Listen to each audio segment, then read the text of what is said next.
Welcome to the Powerful Podcast, where you will learn the marketing, strategies, and beliefs to grow your dream business. Totally possible, and I'm so excited to share this with you. I'm Almira Bardai, and I grew and scaled my own business from zero to multi-millions and sold the business. And now I'm here to teach you exactly how to grow and scale your business from 6 to 7 figures and more with ease, simplicity, joy, and fun with, of course, strategy, mindset, and marketing to take you to that next level. Welcome back to the Powerful Podcast. I'm so excited about this guest. And I know, I always say I'm so excited about this guest, but this one is truly magical. And as I've been doing, you've probably noticed I've been interviewing my own coaches. And this one is so different. It's so divine. She's so divine and magical, Svetlana Newsome. Svetlana moved to America at 19 with $300 and a big American dream. Her idea of success as a child was to have 2 natural juices in the fridge. Her first husband died unexpectedly, and overnight she became a single mother of a 1-year-old. Deep grief was followed by the dark night of the soul. That is when divine revealed its light and her spiritual abilities heightened. For the next 10 years, she learned everything she could about God, universe, and the nature of healing. In 2002, she earned her doctorate in Metaphysical and Spiritual Studies, and today she helps current and future world leaders to heal. She's best known as a healer of healers that lives and teaches the life of miracles. So exciting, and I love it so much. And we're here today to talk about creating your dream life. And I know there's so much conversation about set this goal and work really hard to achieve it and manifestation. But Svetlana will tell her story and her method and way of really creating and embodying that dream life. And one of Svetlana's courses actually is about dreams and the dream course to create that dream life and how to actually do it. And the miracles and the lives that people and her clients have, as we say, manifested is just extraordinary.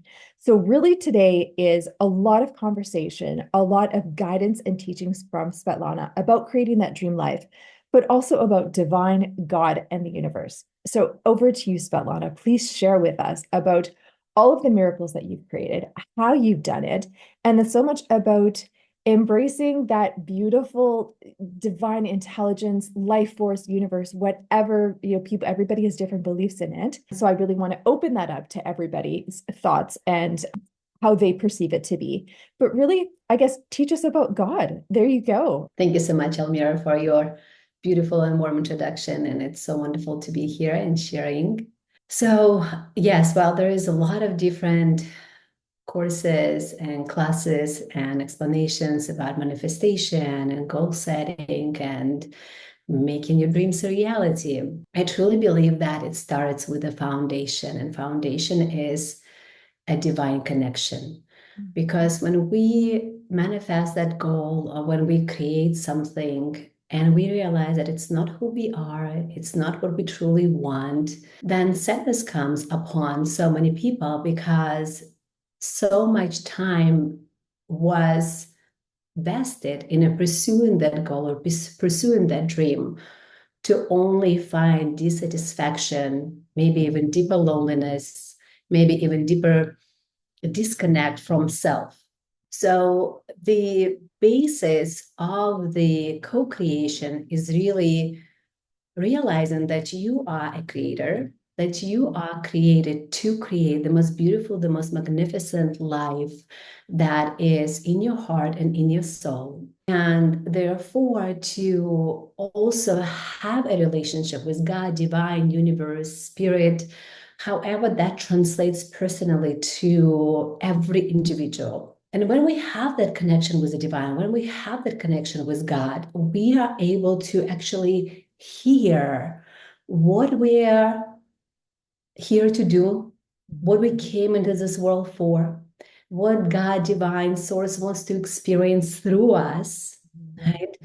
Because my personal belief that the dreams, whether it is being in love and being married, whether it is live in a particular state or a particular home, whether it is served in a particular way, all of those dreams are placed into our hearts by divine for divine energy, that energy of light to experience itself through us. So they're not as much ours as they are our remembrance of what we came here for, how we want to play, what we want to experience. And the truth is, all of us come into this world to experience joy, to experience fulfillment, to experience peace and happiness. And it is our birthright. And when we disconnect from that and we believe in struggle and pain and hardship, and we wear a badge of honor on how hard our life was, we disconnect from the truest calling that brought our souls into this physical reality in this time, in this space, in this life. Wow, that's amazing. Going back to that question about pain and struggle, because you have had those hardships in your life, what would you say to somebody who's experiencing that and ultimately knows that the world is wonderful, but how do you guide someone or heal someone through that pain? And again, recognizing that the world is abundant and amazing, but there is pain and struggle. How do you explain that or work with somebody to heal that? So pain is a teacher for us. Is a great teacher of deepening intimate relationship with self, deepening into the connection with divinity. I believe a lot of times for a lot of people, it is when we are experience darkness and pain is when we reach out to God and when we reach out to divine. When things are going well for us, very rarely we are, okay, let me be in a communication and connection with divine, right? It's when things get hard is when we start doing all of our spiritual practices and going to the meditation and doing all of these things that would heal us and make us feel closer to divine. So when we actually start living a divine life and having those practices on a daily basis, whether we are experiencing still pain or now experiencing the magic and miracles, when we learn how to be in a constant connection with the divine, with God, with the source, with the universe, and be channels of that energy in the world, is when we actually let go of the need to struggle, of the need of the pain. Right? So the first thing I would want to encourage all of the listeners and everyone who is watching that podcast is to see, what is that pain teaching you? How is that pain refining you? What is this pain reminding you that you are, right? How is that pain making you to realize that you're so much more than that pain? And yes, when I was in the deep, dark night of the soul, when Reggie died and I became a single mother of a 1-year-old, grieving and mad at God, mad at everyone because it felt so unfair and really wanted to be in that victim state, right? That it happened to me and why it happened and being so confused. It does seems like it's impossible to get out from there. So being compassionate and realizing it is a time and a space in the eternity of your life. And it doesn't has to be forever, but it is for now. Accepting what is now, leaning into the wisdom on what is now getting to teach you and to bring forward for you. And also being present for all of the beauty that comes from pain, all of the miracles that come from pain, all of the love that is possible now because of the pain, that is available now because of that loss and because of that pain. Leaning into those qualities is a beautiful gift that we get to give ourselves, and choosing every day, right? Every day just to be a little bit more centered, a little bit more loving, a little bit more of who you truly are when you remember that you're love and that you're divine, and less of who you are when you are in a physical presence, experiencing physical pain and physical trauma.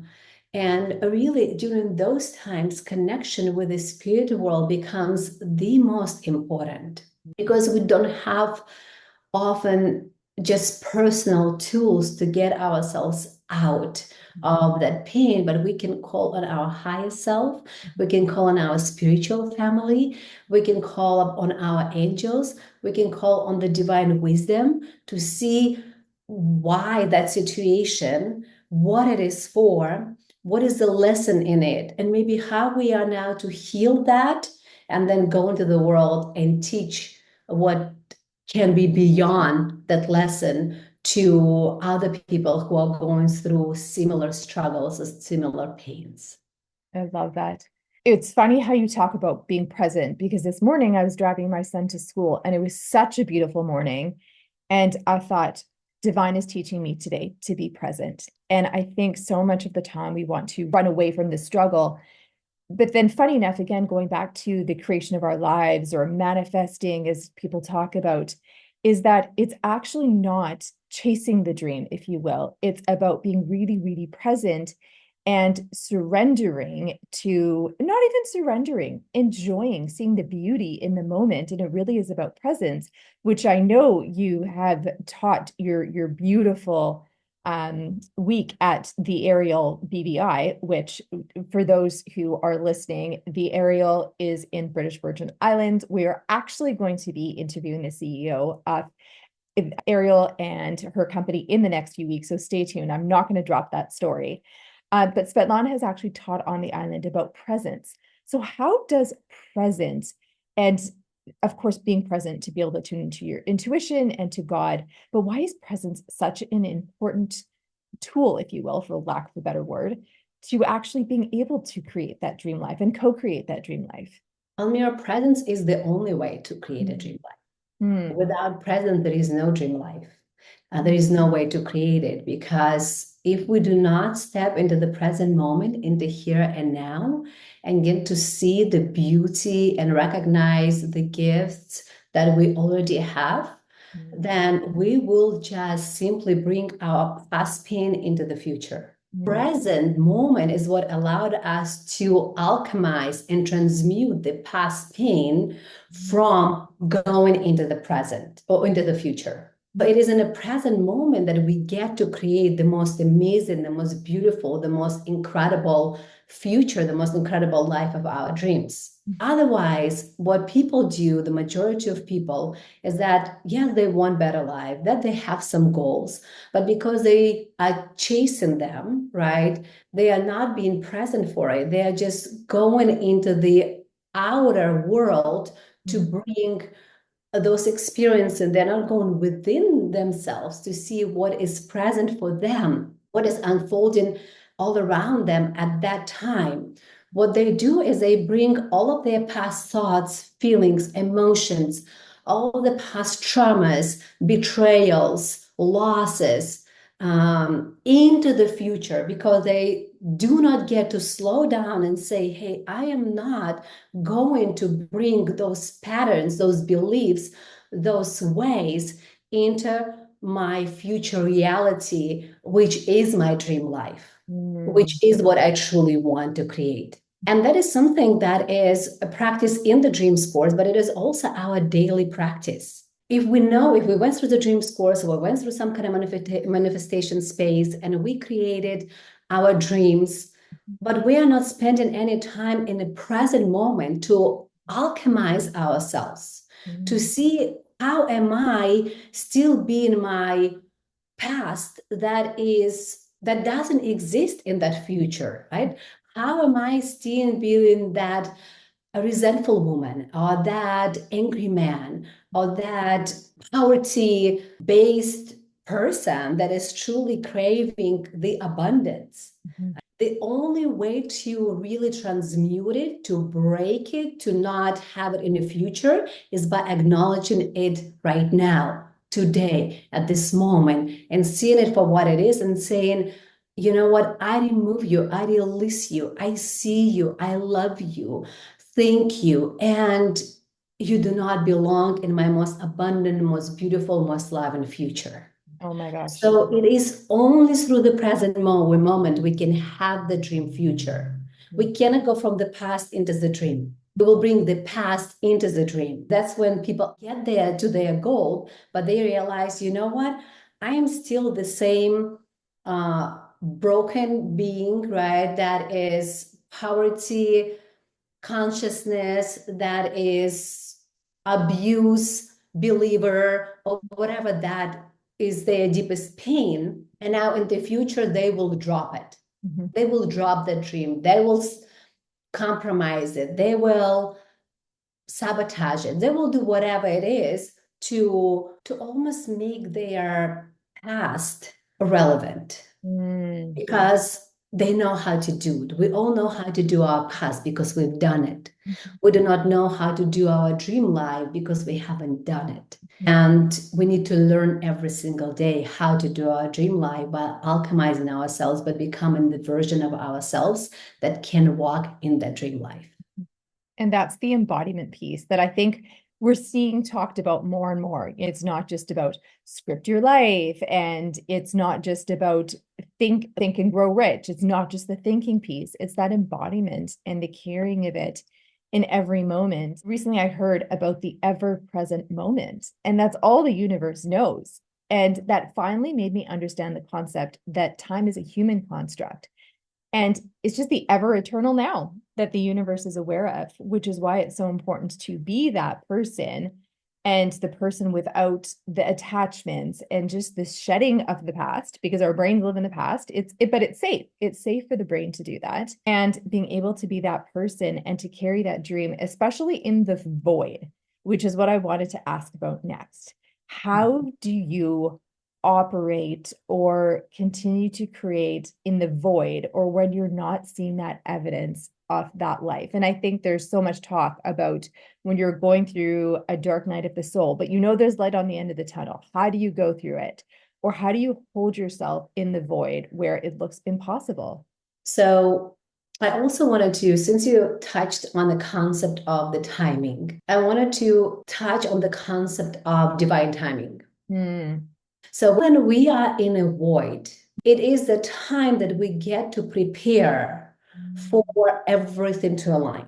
As you mentioned, there is no time in the universe. It is a human construct. Therefore, there is really no divine timing. Divine timing is when you inside now aligned to the dream to come in.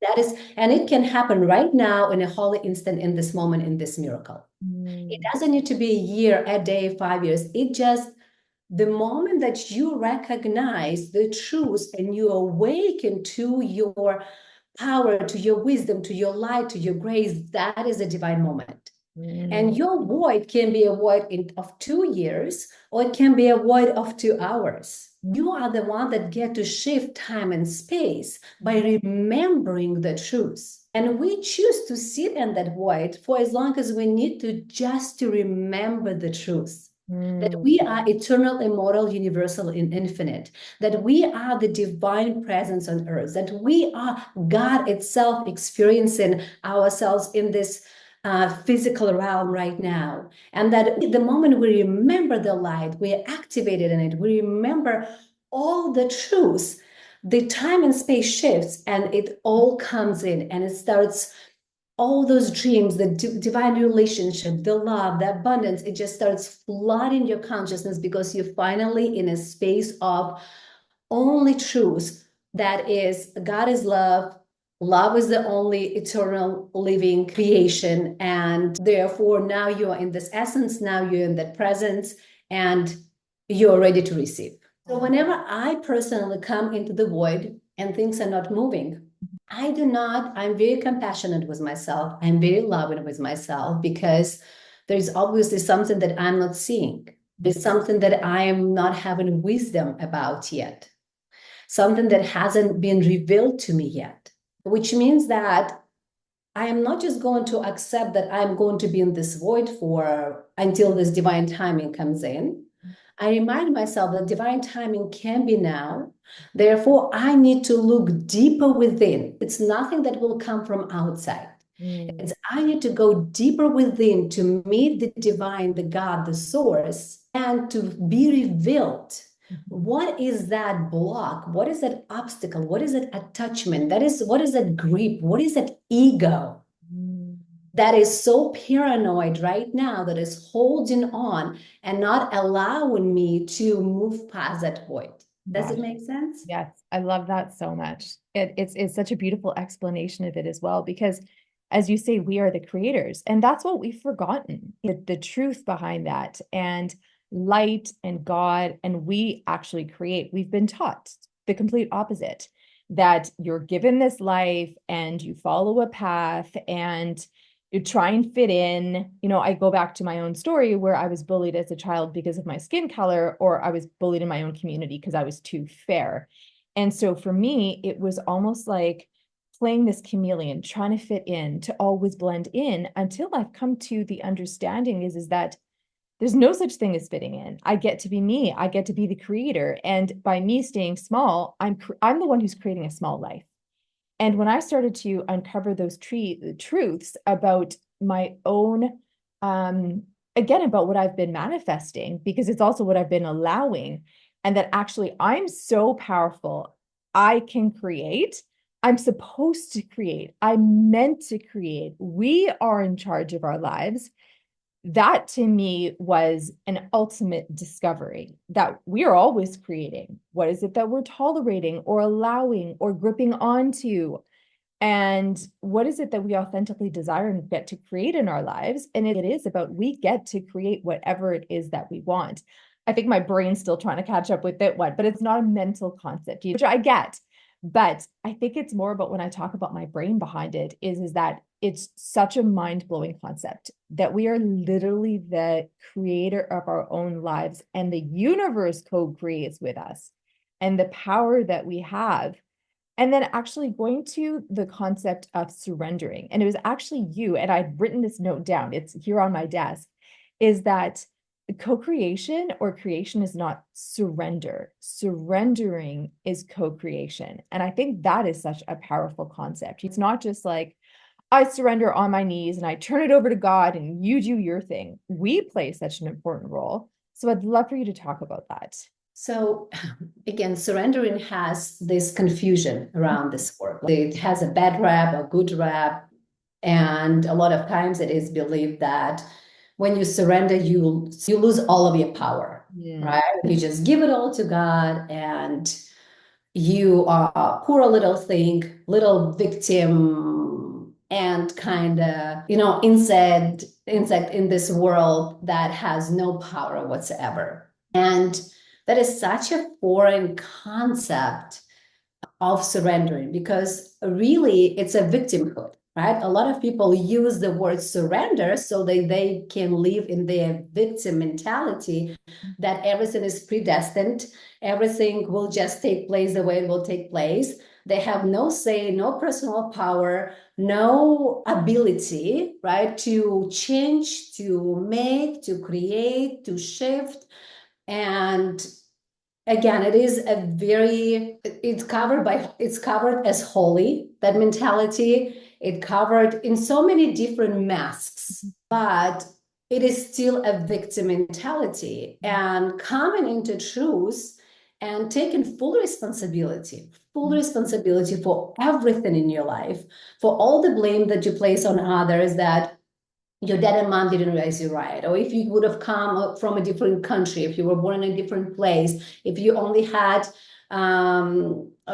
if you were coming from money, these things would be different. The moment we actually start blaming and start taking responsibility for everything, for every little thing in our lives, for our health, for our relationship, for our love life, for our money, everything. And yes, it feels overwhelming in the beginning, but that is the only way that we can actually start creating our new reality and our new way. Mm-hmm. And surrendering truly means that I surrender my ego. I surrender my attachment to this worldly consciousness that has been placed upon me, of the way I'm supposed to act, be, fit in, be of a certain color, of a certain accent, or whatever else. that I surrender all of my ego attachments, all of my ego limitations, all of my ego personalities, everything that would edge God out, that will take God out of my life. I surrender all of these parts of myself so I can hear God more deeply, so I can feel divine more strongly, and so that I can truly allow my higher self, my soul, and the divinity to come through me and to create the most magnificent, the most beautiful life that is abundant, that is precious, that is purposeful, that is healing, that is inspiring. Oh my gosh. Yes. And leaving room for God. I think that, we've been so conditioned that we do everything ourselves. But everybody, I mean, I believe that everybody loves the idea of the universe helping and it being easier and it would flow and it's so just fabulous and wonderful. But that surrendering and letting go of the ego is the hardest part, but often because we don't know that we're doing it. And when we're starting to open up to the ego, and when we say ego, it's not about the arrogance or whatever it might be. Ego also has so many different connotations. But when we start to open up and say, yes, I want the help, but realize how we are actually the ones blocking it, that's another part of going back to the limitations or not knowing how powerful we are, how truly powerful we are. Again, it's just mind blowing the abilities and capabilities that we have. Going back to your story, what really led you down the path in the metaphysical, and what have you created in your life and the miracles that have opened up in your life? Because like I said, it wasn't always this quote unquote easy. Tell us a little bit more about your story. So, since I was a little girl, I was very connected. I was connected to God's source universe, and it's morphed and changed throughout my childhood based on I was born in Kazakhstan, and so it was Soviet Union at that time. There was no God, no sex. There was a lot of repression. So when I started asking my mother about God, she had no idea what to do with me. I was this weird little child in a whole in a whole little neighborhood, in a whole family. So she started taking me to places, whether it would be Orthodox church or Catholic church or who knows what it would be, at any kind of gathering, and I would be so excited being in those spaces. So around 13 years old, I learned the concept of listen to your heart, that your heart will never let you down, that in your heart is where you hear the voice of the God, of divine, of the source. And I remember I had a very hard childhood. And I remember being in the bus, cold winter, frozen window, and I'm just leaning so hopelessly on that window because I can see what my life would be. I had no opportunities. I saw how my family was struggling. And I asked God, what do I need to do to just have an opportunity in life? That's all I wanted, just an opportunity, a window, a crack, an opening, a way to get out from this environment, from this poverty, from this lack. And I heard very clearly at that time, learn English. Did not expect that. Totally didn't expect that. But I believe that most people hear at different parts of their lives, but very few people obey. And it's not enough just to hear the voice of God or the direction. It's so important to obey it, because when we obey, then we can look back and say, wow, look at all the miracles that took place in my life, one after another. And at that moment, I obeyed and I started learning English. And of course, I had no idea that I will be living in America and I'll be teaching classes and speaking to you on a podcast. And that would be my first language. I had no consciousness about it. That's where God, divine source, knows so much better than we do, than we can guess. And I did. I studied English, and then the opportunity came to come to America, and I took that opportunity. And I remember leaving my country, and I told mom, listen, in 5 years, I will have all of these things that will take place. I would have a great job. I will be married with a child. I will own a beautiful car and a beautiful home, and all of these things that will take me a lifetime in Kazakhstan to create. And I'm like, I have to go. So I left. It was hard in the beginning. It got easier. They all say first 2 years as an immigrant are the hardest ones, and then it gets easier and easier because you get to learn the customs and the country and the ways. I'd never used debit card before. I never had a bank account. Like I had to learn from the very, very ground up how to live life in America. And then I met my husband, and we got married, and I had my beautiful baby Gabriel, and we live in this beautiful home, and we have two BMWs in a garage. And I remember receiving my green card, or looking at my green card, and this realization just coming through me in my bones that, wow, what I told my mom, what I spoken out that I would have in 5 years has happened. It's been 4 years and 7 months. Wow. And I have it all. I am married. I have a beautiful baby. He's one.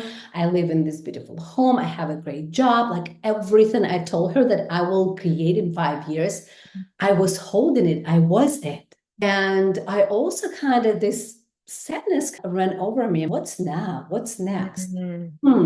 But I did not expect that 2 months after that moment, my husband would die. My first husband, very unexpectedly, very weirdly, within a week, he died.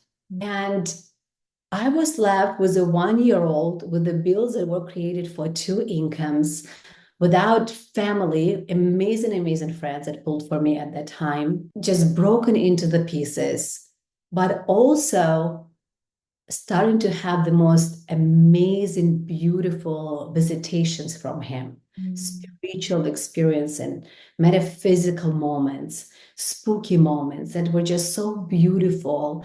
And that is where, again, that little girl who was so connected to divine reemerged. And I'm like, where are you? Everything that I learned from church about hell and heaven doesn't make any sense because you're neither. You're here. Things are moving around the house. It's not only me, other people are seeing it. There were so many incredible moments that I just had to learn. I had to figure out where he went and what happened. And so that's how my spiritual journey really propelled. And I now realize that Reggie was there for me as that awakening to really step on my path and own my path.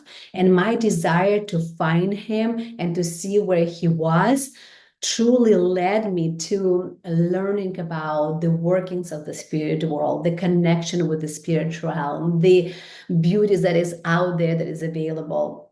I became obsessed with the life after death. And then all of that, teacher after teacher, and then healing classes, and everything kind of brought me closer and closer to myself, closer to the wisdom, closer to my soul's purpose in this lifetime, into the knowing that this work I've done for lifetimes, and this is just a remembrance and activation into being it and doing it. And as I continued with all of these studies, and I became a certified life coach, and I had to learn about money in a whole new way, and how to hold it, and how to be financially responsible. And I got heartbroken quite a few times, and money was stolen from me, and I had to learn some hard lessons through that path. One morning, I took my son to school. I came back, and I had that epiphany that, wow, it has been 7 years since Reggie died. And even though now I know how to heal and to work with energy, I understand mental and emotional body, and I am a coach. I am better with the finances. The thing that I want the most is that love and companionship, right? The family unit, the abundant space is nowhere to be found in my life. I am a single mom that is overworked, that is searching, that is healing, that is on this healing spinning wheel, that is trying her best, that's been on so many seminars and retreats and Tony Robbins, and you name it. I probably have done it and invested probably hundreds of thousands of dollars by that time into the personal development and spiritual development, right? But my life wasn't representation of all of that healing. The things weren't aligning. I was so smart and I knew so much and I was, yes, a lot more healed, but it didn't come into the physical form. I was still going to bed alone. I still was crying many nights. I still was hoping that one day I would have someone to hold me and love on me when I go to sleep. I still was struggling financially. And that day, that moment on that beige carpet, I broke down and started crying. Because Almira, another thought entered my consciousness that was, Svetlana, what will take you another 7 years to figure it out? Because I've been freaking at it trying to figure it out. I looked every outside tool that was possible, right? That reflected inside as well. But I was looking for teacher, for someone to give me the answers for so long. And yes, I received some answers from inside as well, but it wasn't enough for my life to really shift and become something else. And that is where I believe I surrendered, truly surrendered. And I almost like I brought number one, everything to the table, because God cannot take anything that we're not willing to display, to give. And I was finally able to give all of my pain and all of my disappointment and say, I don't want this anymore. It's enough of the struggle, enough being overworked, enough being anxious, enough trying and pushing. And I don't want to wait. What if it will take me the rest of my life and I never figure it out? Figure out this freaking law of attraction, manifestation, all of the stuff that I'm really trying to figure out. So I reached out and I said, enough. God, I don't want to wait another 7 years, another 5 years, year, months, day. I don't want to wait another minute to be happy. I want to be happy now. Show me the way. And at that moment, something shifted, right? Because I finally accepted the power and the wisdom of divine for my life. That no matter how hard I try, God, source, universe sees better, understands better. And unless I allow the vision come into my heart as well, and to see with those eyes, and to see with that hope, and to see with that renewal, I would be at the same spinning wheel. And that is where I learned about the manifestation and rules of manifestation and how to ask. That is where I finally became very, very honest with myself, right? Because before, I lied to myself. I was telling that I am doing good and I had my spiritual ego at play. Oh, I'm so spiritual and I'm so angelic and I speak to these angels and I'm better than those people, whatever BS, right? I had. And at that moment, I surrendered my spiritual ego. I surrendered all of those parts that were still unhealed. And I said, guide me, show me the way, lead me, right? And when I started working on my dream life, I had to be so honest within myself about what I truly want. I had to let go of guilt and shame that I don't need it, that it is not good to have it. Why to have this stuff? You're happy as you are right now, or what you're dreaming of is too wild and too big, and you will never have that. I had to really face myself and all of these unconscious, subconscious patterns that were really running my life. When I worked through it, when I released my fears, when I released my limiting beliefs, when I released those darker parts of myself, that unbelieving parts of myself, in 6 months, my entire life changed. In 6 months, I met my husband, Jeremy. I met my soulmate. And it's not even I met him, I knew him for years before. But I finally became a consciousness, a woman who could see him. Before that, he wouldn't be my type. He wasn't the look that I wanted. But the moment I went beyond, when I got really honest with what important to me and what I want and what I attract, and I wrote it down and I worked through it, when he came in, I was like, you are it. Everything that I asked for, you are it. And then I started leaning deeper and deeper on how to love him, how to truly love him, how to truly care for him. And I had to still work on myself every single day, right? Because my old insecurities will show up. Maybe some old trauma that when men would leave me would show up. And I had to be in a present moment, in there and now, in my divine feminine energy, and say, but this is not who I am any longer. But this is not what I want anymore. What do I want? And I had to stay very, very true to my most sacred dreams, my deepest heart desires, and to walk my life and my past as a being, as that soul, as that woman that belongs in the dream life. Mm-hmm. And everything in my life alchemized and came into one singular point of light that I was able to hold this amazing romantic relationship, to hold the wealth and abundance, to hold the expansion, to hold the purpose work. My business started expanding and exploding. And really, truly, everything shifted and changed. Everything that I hoped for, it all shifted and changed. And it was at that moment of surrender and choosing my dreams over my past, over my past beliefs, over my past knowing, choosing the future that I didn't know, choosing the unknown every single day versus a known reality of my past. That was a big shift in my consciousness that truly allowed, and that present moment every day when I felt insecure, when I again, it took me 6 months to meet him. That 6 months felt like a void, right? It felt like, oh my goodness, will I? Will I really meet him? Do I believe that? Is it too crazy? But I had to every single day believe in that more than in my doubt that it's not for me, that I'm delusional, that I'm just dreaming and it would not happen. I had to hold one truth as true. And a lot of time people, we hold both truths as true, that yes, I want it to happen, but then I don't know if I truly believe that it would happen, right? And that's why we are in it for so long in that void. So we have to choose every day that only one truth is true and another one is a lie. And you will not go into lie, you will not lean into the lie, and you will not allow the lie to be the reality. Wow.